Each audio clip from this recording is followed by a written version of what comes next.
सभी साथियों का स्वागत है हमारे YouTube चैनल में।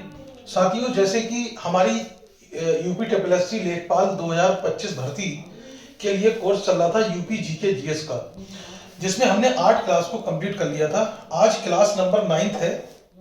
तो आप देखेंगे क्लास नंबर 9 में जो हमारी क्लास नंबर 7 थी वो हमारा पूरा चैप्टर था, जिसमें आपकी कृषि, मृदा, पशुपालन, दुग्ध उत्पादन ये सब था। तो हमने बाकी सब तो कवर कर लिया था। तो क्लास 8 में हमने कवर कर लिया था बाकी सब। तो एक टॉपिक हमारा बचा था जिसका नाम था उत्तर प्रदेश की मिट्टियां। ठीक है। तो ये जो पूरा चैप्टर है वो क्लास 7, क्लास 8 और क्लास 9 में ये पूरा कंप्लीट है। उत्तर प्रदेश की मिट्टियां बचा है, उसको आज हम कवर कर लेंगे। बहुत ही इंपॉर्टेंट टॉपिक है। आप देखेंगे पिछले साल के जो पेपर हुए, एग्जाम हुए यूपी ट्रिपल एस सी के, वहां पर यहां से बहुत सारे क्वेश्चन पूछे गए। तो आइए शुरू करते हैं इसको हम।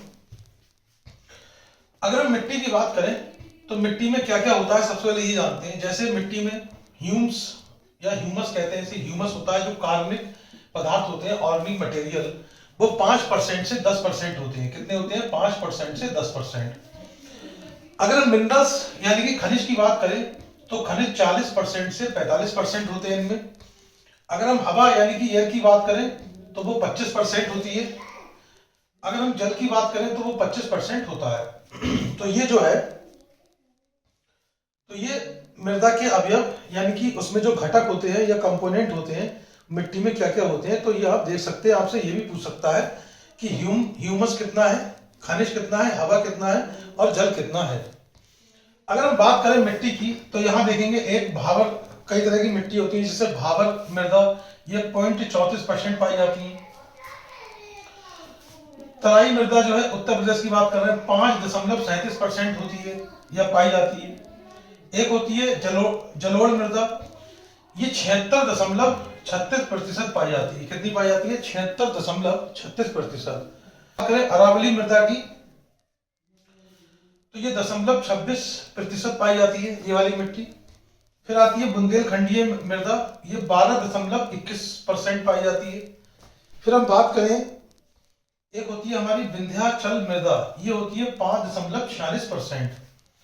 अब हम एक एक करके मृदा के बारे में पढ़ेंगे। जैसे सबसे पहले हमारे पास है भावर एवं तराई मृदा। तो अगर हम भावर देखिए, इनके अलावा भी जो मृदा इसके अंदर आएंगी तो ये तो आपको याद करना है, आगे आपको कंफ्यूज नहीं होना है। ठीक है। इसमें हम भावर, तराई, जलोढ़, बुंदेलखंडी ये सब मृदाएं पढ़ेंगे, लवणीय, क्षारीय मृदा ये सब पढ़ेंगे। तो ये तक बेसिक चीज हो गया कि कितना कितना परसेंट है। अब जो मेन है वो यहां से स्टार्ट होता है, जैसे भावर एवं तराई मृदा। तो इसमें ज्यादा पढ़ने की आवश्यकता नहीं है। अगर हम भावर की बात करें तो जो कंकड़ पत्थरों तथा मोटे मोटे बालुओं से निर्मित जो मृदा होती है उसे हम भावर मृदा कहते हैं। वहीं अगर तराई मृदा की बात करें तो तराई क्षेत्र की जो मृदा है वो समतल, दलदली, नम और कैसी होती है? उपजाऊ होती है। ठीक है। तो यहां से नहीं पूछेगा, यहां आपसे आगे यहां से इंपोर्टेंट है। देखिए, उसके बाद आती है आपकी जलोढ़ मृदा। ये जलोढ़ मृदा कहां पाई जाती है? मध्य मैदानी क्षेत्रों में पाई जाती है। ये आप कह सकते हैं गंगा यमुना दोआब या गंगा यमुना मैदान में पाई जाती है। ये इंपॉर्टेंट है। देखिए, इसे कछारी मिट्टी कहते हैं। क्या कहते हैं? कछारी। जलोढ़ तो कहते ही है, दूसरा इसका नाम क्या है? कछारी। तो आपसे पूछेगा इनमें से किसको कछारी मृदा कहते हैं, तो आप बोलेंगे जलोढ़ मृदा को कहते हैं। अब ये कैसे बनती है? तो देखिए, कॉक मिट्टी होती है, कीचड़ मतलब कीचड़ वगैरह, कॉक मिट्टी, कीचड़ और बालू यानी कि सैंड से निर्माण होता है इस मिट्टी का। आपसे पूछे किससे निर्माण होता है? कॉक मिट्टी से, कीचड़ से, बालू से निर्माण होता है। ये मृदा बहुत गहरी, ये इंपॉर्टेंट है। देखिए, बहुत गहरी और पूर्ण विकसित होती है। जिस तरह का पैटर्न चल रहा है जब आजकल एग्जाम में, तो आपसे बोल देगा कि इनमें से कौन सा ऑप्शन जलोढ़ मृदा के लिए सत्य है, और उसमें 4-5 ऑप्शन डाल देगा। ऑप्शन दे देगा मध्य मैदानी क्षेत्रों में पाई जाती है, दूसरा ऑप्शन कछारी मृदा कहते हैं, तीसरा इसका निर्माण कीचड़ बालू से होता है, कॉक मिट्टी से, चौथा डाल देगा बहुत गहरी और पूर्ण विकसित होती है, पांचवा ऑप्शन में फंसाएगा। देखिए, यहां देखिए बोल देगा पोटास की मात्रा नहीं पाई जाती है। ठीक है। तो आपको पूरा याद होना चाहिए, जबकि यहां क्या लिखा है? पोटास प्रचुर मात्रा में पाया जाता है। ठीक है, पोटास। फास्फोरस, अगर आपसे बोले फास्फोरस, नाइट्रोजन और जीवाश्म, इनका अभाव होता है। ठीक है, ये कम पाए जाते हैं। खादर के इसके दो प्रकार है। देखिए जलोढ़ मृदा के दो प्रकार होते हैं, पहली है खादर, दूसरी है बांगर। खादर का मतलब सबसे पहले आपसे देखिए, इसे कछारीय और नवीन जलोढ़ कहते हैं। क्या कहते हैं? कछारीय तो आप समझिएगा ऊपर, बस बेसिक क्या है, ये है नई जलोढ़, यानी कि इसे क्या बोलेंगे, नई जलोढ़ या नवीन जलोढ़ मृदा कहते हैं।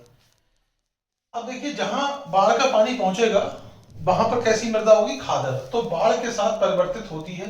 जहां बाढ़ का पानी पहुंचता है, ये पॉइंट आपसे पूछ लेगा कि जहां बाढ़ का पानी पहुंचता है उस मृदा को क्या कहते हैं हम, खादर मृदा कहते हैं। हल्के भूरे रंग की छिद्र युक्त, अधिक जल धारण करने वाली और अधिक उर्वरक शक्ति वाली होती है। मतलब इसका रंग कैसा होगा, हल्का भूरा होगा, इसमें छेद होंगे, बहुत ज्यादा जल को धारण कर लेगी ये, और उर्वरक जो क्षमता होगी, शक्ति, वो बहुत ज्यादा होती है।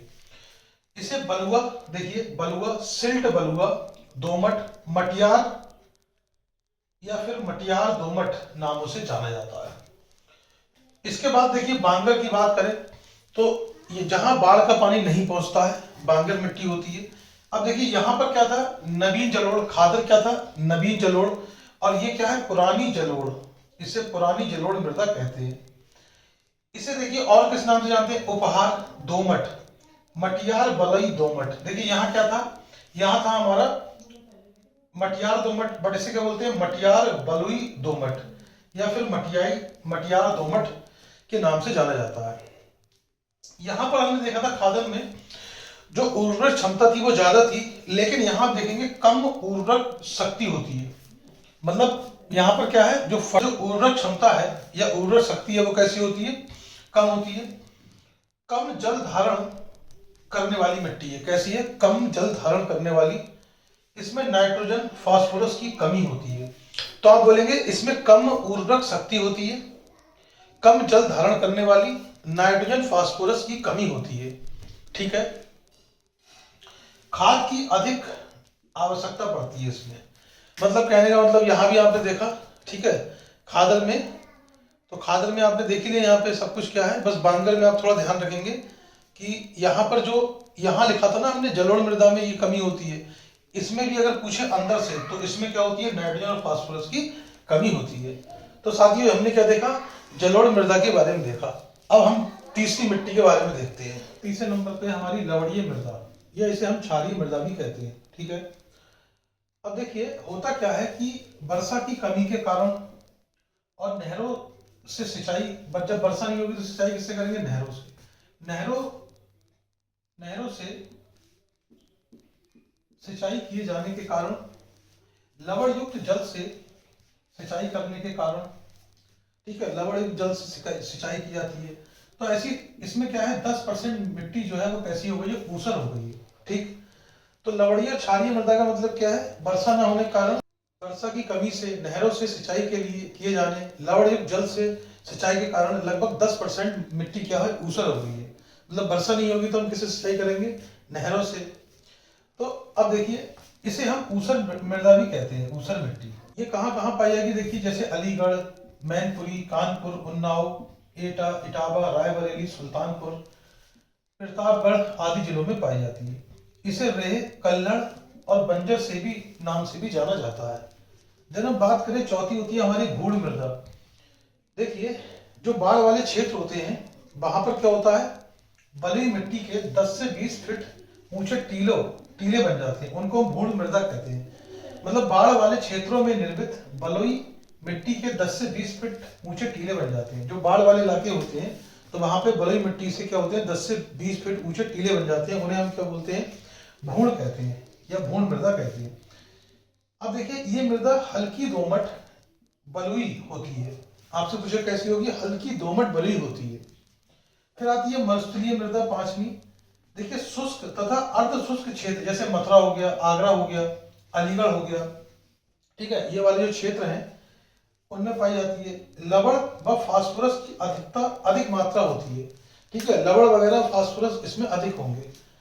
अब इसमें किसका अभाव होगा, इसमें जीवांश व नाइट्रोजन का अभाव होता है। ठीक है। तो अगर बात करें मरुस्थलीय मृदा की, शुष्क तथा अर्धशुष्क जैसे मथुरा, आगरा, अलीगढ़ में पाई जाएगी।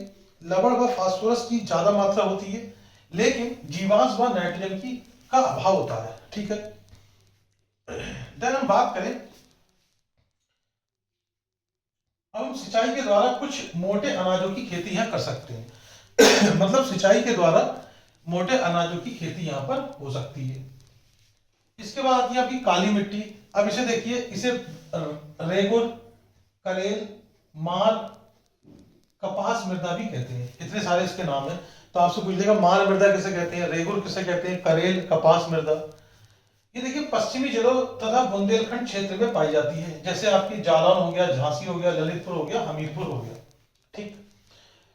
अब यहां बात करें बुंदेलखंडीय मृदा, तो आप जानते हैं बुंदेलखंड वाला जो रीजन है, वहां पर आपके ललितपुर, झांसी, जालौन, हमीरपुर, महोबा, बांदा, चित्रकूट, दक्षिणी प्रयागराज, मिर्जापुर, सोनभद्र, चंदौली, ये सब होते हैं। तो इन सब क्षेत्रों में पाई जाती है। देखिए उत्तर प्रदेश के दक्षिण के पहाड़ी क्षेत्र की मृदा को हम बुंदेलखंडीय मृदा के नाम से जानते हैं।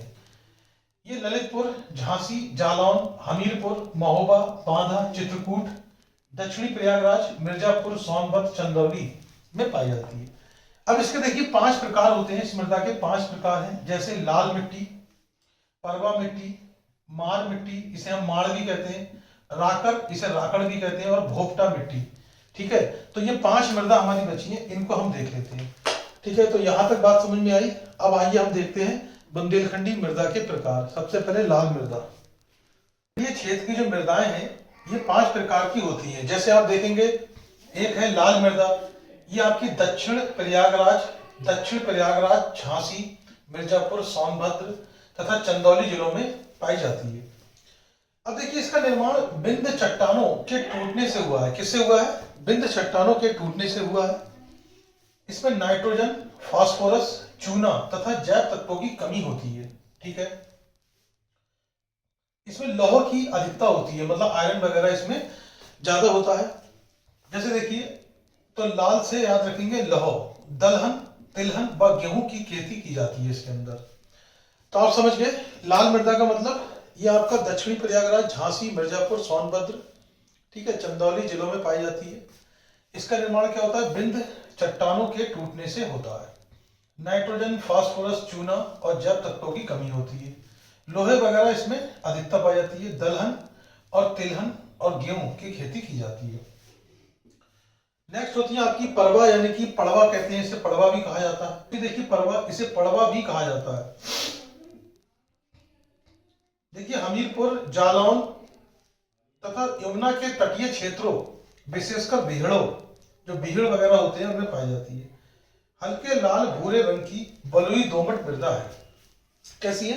हल्के लाल भूरे रंग की बलुई दोमट मृदा है। इसमें जैव तत्वों की कमी होती है। इसमें ज्वार, आप और चना की खेती कर सकते हैं, फसल उगाते हैं। फिर होती है माड़, इसे हम माड़ मृदा भी कहते हैं। इसका रंग कैसा होता है? माड़ मृदा का रंग कैसा होता है? देखिए माड़ मृदा, इसे माड़ मृदा भी कहते हैं। इसका रंग देखिए काली और रेगुलर मृदा के समान चिकना व काला होता है। इसमें 60% सिलिकेट, 15% लोहा और 25% एल्युमिनियम, ठीक है, एल्युमिनियम ये पाया जाता है। ठीक है, कृषि करना कैसा है? कठिन है। कृषि करना कैसा है? इसमें बहुत कठिन होता है। उत्तर प्रदेश के पश्चिमी जिलों में ये मिट्टी पाई जाती है। फिर आती है आपकी राकर, या इसे राकड़ मृदा कहते हैं। ये दक्षिण पर्वतीय पठारी ढलानों पर पाई जाती है। कहां पाई जाती है? दक्षिणी पर्वतीय पठारी ढलानों पर। लाल भूरे रंग की दानेदार मृदा है ये। कैसी है? तो कहां पाई जाएगी? राकर को हम राकड़ भी कहते हैं, दक्षिणी पर्वतीय पठारी ढलानों पर। लाल भूरे रंग की दानेदार मृदा है। जैव तत्वों की कमी होती है। इसमें आप तिल की और चने की खेती कर सकते हैं। किसकी खेती हो जाएगी? तिल की और चने की। फिर होती है 5वीं, देखिए भोटा मृदा। ये बिंद पर्वतीय क्षेत्रों में पाई जाएगी। इसका निर्माण बिंद श्रेणी के चट्टानों के टूटने से हुआ है। जो बिंद श्रेणी है उसकी जो चट्टानें हैं उसके टूटने फूटने से इसका निर्माण होता है। इसका रंग देखिए लाल भूरे रंग, ये लाल भूरे रंग की होती है। कैसी होती है? लाल भूरे रंग की मृदा है। मोटे अनाजों की खेती होती है। किसकी होती है? मोटे अनाजों की खेती होती है। तो साथियों देखिए, आज हमने टोटल 9 क्लासें कंप्लीट कर ली हैं अपनी यूपी जीके की। अब हम नेक्स्ट क्लास में नया चैप्टर देखेंगे। जैसे कि आप देखेंगे नेक्स्ट चैप्टर होगा हमारा जो अफवाह तंत्र है, नदी सिस्टम वगैरह, ठीक है, गंगा नदी और यमुना नदी के बारे में उसमें हम देखेंगे। मिलते हैं अगली वीडियो में, ठीक है। अगर आपको वीडियो पसंद आई हो, चैनल को लाइक कीजिएगा, शेयर कीजिएगा, सब्सक्राइब कीजिएगा। Thank you very much.